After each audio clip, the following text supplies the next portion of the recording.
मरते समय उसने लिया एक ऐसा नाम जिसे सुनकर सब स्तब्ध रह गए। पूरी जिंदगी उसने छुपाया ये सच, लेकिन आखिरी पल में सच बाहर आ ही गया। जैसे ही नाम लिया, वहाँ मौजूद सभी इंसान के होश उड़ गए। क्या था वो नाम, जानने के लिए वीडियो पूरा देखो। संध्या का समय था।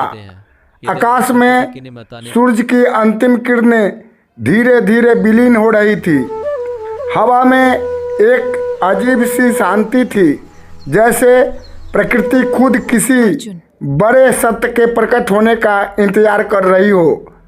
हस्तिनापुर से दूर हिमालय के तलहटी में स्थित एक शांत आश्रम में एक महान स्त्री अपने जीवन के अंतिम क्षणों की ओर बढ़ रही थी। वह कोई साधारण स्त्री नहीं थी, वह थी 5 राजाओं की पत्नी, धर्म की रक्षक, अपमान की ज्वाला में तपकर सोना बनी एक नारी, जिसका नाम इतिहास में अमर था। लेकिन आज उसके चेहरे पर एक अलग ही भाव था। न संघर्ष, न क्रोध, न पीड़ा, बल्कि एक अधूरा सच, एक अनकहा बोझ। वह चुपचाप आसमान की ओर देख रही थी, जैसे कोई पुरानी याद उसके भीतर बार बार लौट रही हो। पास ही बैठे उसके 5 पति उसे देख रहे थे। उनकी आंखों में डर था, क्योंकि वे समझ चुके थे समय आ गया है। युधिष्ठिर ने धीरे से उसका हाथ पकड़ा। क्या तुम्हारे मन में कोई इच्छा शेष है? वह मुस्कुराई, लेकिन इस बार उस मुस्कान में एक गहरी थकान थी। इच्छा नहीं, एक सत्य। कमरे में सन्नाटा छा गया। भीम की मुठिया अपने आप भींच गई। अर्जुन की सांसें तेज हो गई। नकुल और सहदेव एक दूसरे को देखने लगे, क्योंकि वे जानते थे यह कोई साधारण बात नहीं होने वाली। जीवन की परछाइयाँ। उसने धीरे धीरे बोलना शुरू किया। मैंने जीवन भर धर्म निभाया, हर अपमान सहा, हर रिश्ते को पूरी निष्ठा से निभाया। उसकी आवाज़ काँप रही थी, लेकिन उसके शब्द तलवार की तरह स्पष्ट थे। लेकिन एक सत्य ऐसा था जिसे मैं कभी कह नहीं पाई। आप कमरे का वातावरण भारी हो गया। दीपक की लौ कांपने लगी, जैसे वह भी उस सत्य को सुनने से डर रही हो। एक स्मृति जिसने सब बदल दिया। उसकी आंखें बंद हो गई और वह अतीत में खो गई। वह दिन जब मैंने पहली बार उसे देखा, उसकी सांसें गहरी हो गई। वह सभा जहाँ पूरी दुनिया मौजूद थी और वह अकेला खड़ा था। अर्जुन की आंखों में हलचल हुई, जैसे कोई पुराना दृश्य उसके सामने लौट आया हो। वह व्यक्ति जो कभी अपना नहीं था, वह वीर था, अद्भुत था, लेकिन समाज ने उसे कभी स्वीकार नहीं किया। उसकी आंखों से आंसू बहने लगे। उसके अंदर एक आग थी जो मुझे दिखती थी, लेकिन दुनिया नहीं देख पाई। अब कमरे में हर कोई समझने की कोशिश कर रहा था वह किसकी बात कर रही है। एक ऐसा भाव जिसे दबाना पड़ा। उसने धीमे स्वर में कहा, जब मैंने उसे देखा, मेरे भीतर एक अलग ही भाव जागा। कमरे में सन्नाटा गहरा गया। मैं समझ नहीं पाई यह क्या था, सम्मान, आकर्षण या कुछ और। युधिष्ठिर ने आंखें बंद कर ली। भीम का चेहरा सख्त हो गया।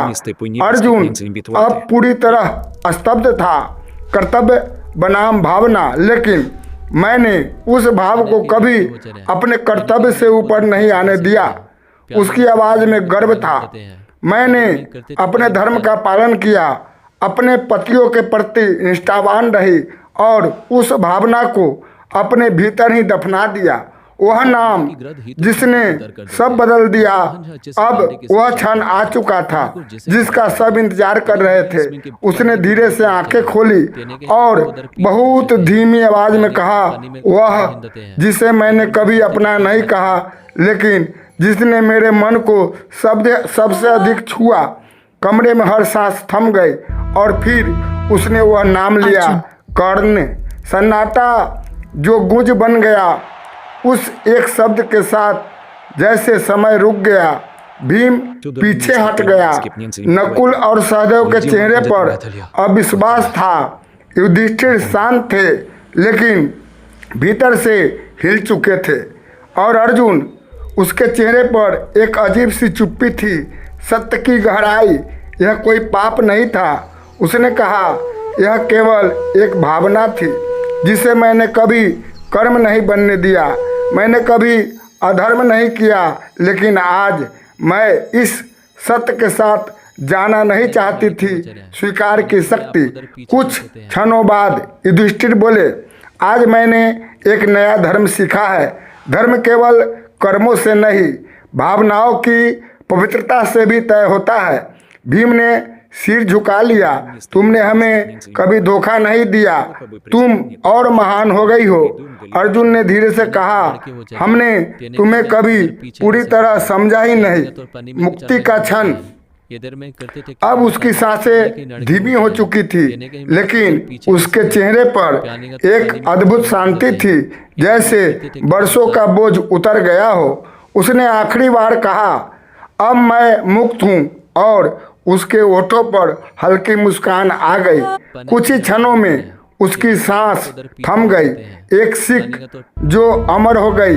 कमरे में सन्नाटा था, लेकिन इस बार वह दुख का नहीं था, समझ का था।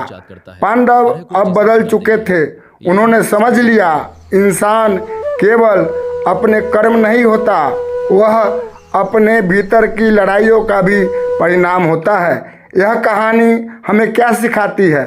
भावनाएं पाप नहीं होती, लेकिन कर्म हमारा चरित्र बनाते हैं।